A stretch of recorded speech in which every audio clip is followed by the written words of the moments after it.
Hey everyone, welcome back to my channel. আজকে আপনাদের সাথে খুব সহজ একটা হালুয়া রেসিপি শেয়ার করছি আর এটার নাম হচ্ছে ব্রেড হালুয়া অথবা পাউরুটির হালুয়া। যারা শাহী টুকরা খেতে পছন্দ করেন তাদের কাছে এই হালুয়াটাও খুব ভালো লাগবে। আর তাছাড়া এই হালুয়া বানাতে খুব কম সময় এবং ইনগ্রিডিয়েন্টস দরকার হয়, তাই যারা লাস্ট মিনিটে এসে ভাবছেন যে হালুয়া বানানোর কোনো প্রিপারেশন নেওয়া হয়নি কিন্তু বানাতে ইচ্ছেও করছে, তাদের জন্য এটা খুব গুড একটা অপশন হতে পারে। আর আমি আশা করছি আমার আজকের ভিডিও আপনাদের কাছে ভালো লাগবে। ভিডিও ভালো লাগলে লাইক এবং শেয়ার করবেন এবং আমার চ্যানেল সাবস্ক্রাইব করবেন।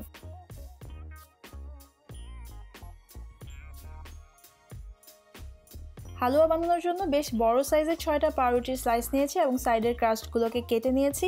এরপর রুটিগুলোকে আমি ছোট ছোট টুকরা করে নিয়েছি। চিনি নিয়েছি 1/3 কাপ আর দুধ নিয়েছি 1 কাপ।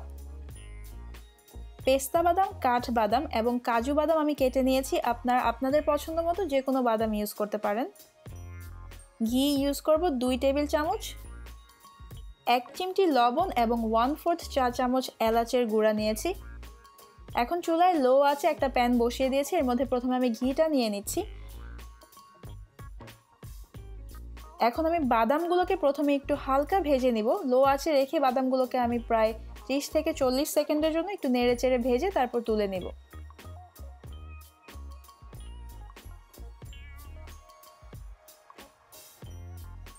বাদামগুলোকে ভেজে তুলে নিয়েছি। এখন এই ঘিয়ের মধ্যেই আমি যে পাউরুটির টুকরাগুলো সেগুলো দিয়ে দিয়েছি।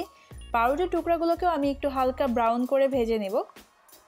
আর এটাকে একটু নেড়েচেড়ে ভাজতে হবে, তা না হলে এক পাশ থেকে খুব বেশি ব্রাউন হয়ে যাবে আর এক পাশ থেকে হবে না।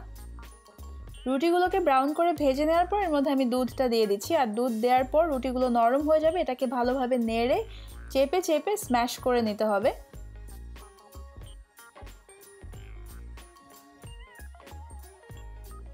কিছুক্ষণ পর দুধটা টেনে গেছে আর রুটিগুলো নরম হয়ে গেছে। এই সময় আমি নাড়ানি দিয়ে রুটিগুলোকে খুব ভালোভাবে চেপে চেপে দিচ্ছি।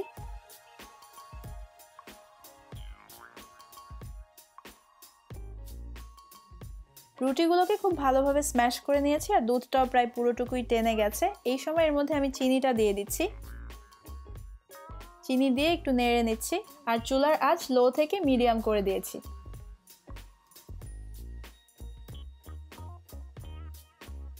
এরপর এর মধ্যে এলাচের গুঁড়া এবং যে 1 চিমটি লবণ রেখেছিলাম সেটা দিয়ে দিয়েছি। এরপর খুব ভালোভাবে আবার নেড়ে নিচ্ছি। আর চিনি দেওয়ার পর এর মধ্যে থেকে পানি বের হবে। যেহেতু চিনি পানি ছাড়বে এটা আবার নরম হয়ে যাবে।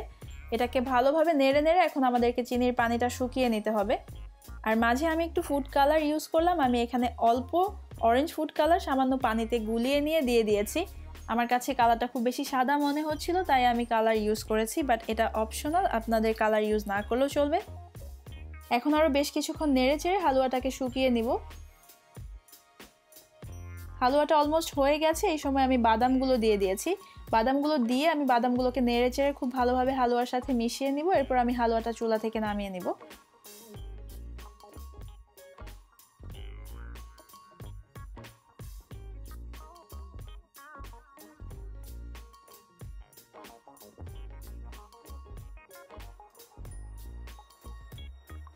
হালুয়া আমি একটা বাটিতে নিয়ে সার্ভ করেছি আর আমি আশা করছি আজকের এই কুইক রেসিপিটা আপনাদের কাছে ভালো লেগেছে। আর যেহেতু হাতের কাছে থাকা কিছু ইনগ্রিডিয়েন্টস দিয়ে হালুয়াটা খুব ঝটপট বানিয়ে নেওয়া যায়, তাই কখনো যদি হঠাৎ করে মিষ্টি কিছু খেতে ইচ্ছে করে তখন কিন্তু এই হালুয়াটা বানিয়ে খাওয়া যাবে। আশা করছি আজকের ভিডিও আপনাদের কাছে ভালো লেগেছে। আর ভিডিও ভালো লাগলে লাইক, কমেন্ট এবং শেয়ার করবেন এবং অবশ্যই আমার চ্যানেল সাবস্ক্রাইব করবেন। আজকের ভিডিও দেখার জন্য আপনাদের সবাইকে অনেক ধন্যবাদ। সবাই খুব ভালো থাকবেন। আল্লাহ হাফেজ।